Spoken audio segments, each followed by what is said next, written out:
Greetings all, welcome back to the Aquino Tank Weekend up at the Ontario Regiment Museum in Oshawa, Ontario, Canada. Alright, I am standing in front of a Leopard 1 driver training vehicle.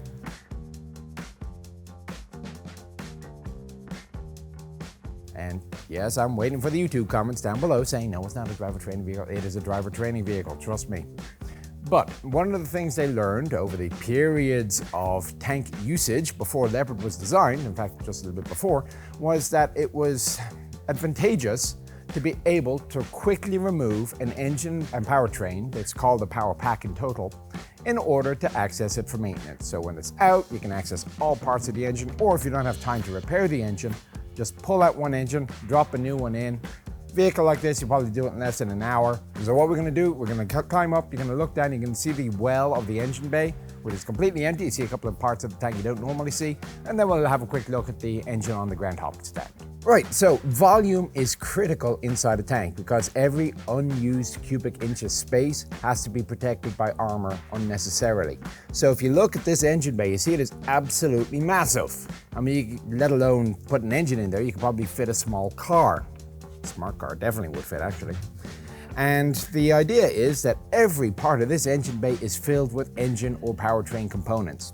And as you're looking around, you can see down on the floor, obviously first thing he's going to have are the torsion bars. These are the black bars that spin sideways. And you'll see that they're side by side in pairs. This means that if you look at a torsion bar tank from the side, the wheels are actually not parallel. They're a little bit offset because you've got to have room for the two bars to be side by side. Big, huge fuel tanks on the side. Again, this is a massive Mtu diesel and it will suck fuel. So in order to go any great distance, you gotta have a lot of it.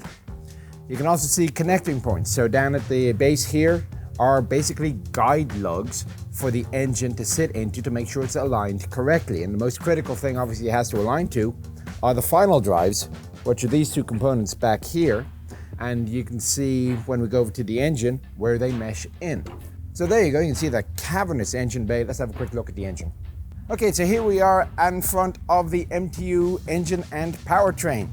The Mtu comes in at about 830 horsepower, and you can compare the components of the power pack with the earlier video of the hull. So you can see how everything slots in to place next to everything else. So as you start at the front, you have your turbochargers, comes back to the cylinders itself, exhaust port, there's one on each side. Come to your radiators with this massive radiator fan on the top. Then you come around down underneath.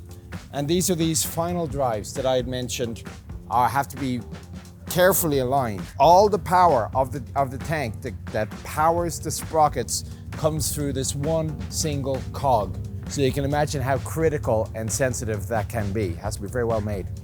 Then when you get around to the back, again, the radiator fan with the radiators on the side, the entire transmission, steering system, braking system, it is now all compacted underneath the fan, behind the engine, and it's down here. So you can compare when you had, let's say, World War II tanks, they had the transmission was at one end of the tank, and the steering and brake systems maybe on the outside. You can understand why this power pack system of everything in the back being easily removed is just such a boon to the maintenance guys. So anyway, I hope you found that interesting, and I will see you on the next one.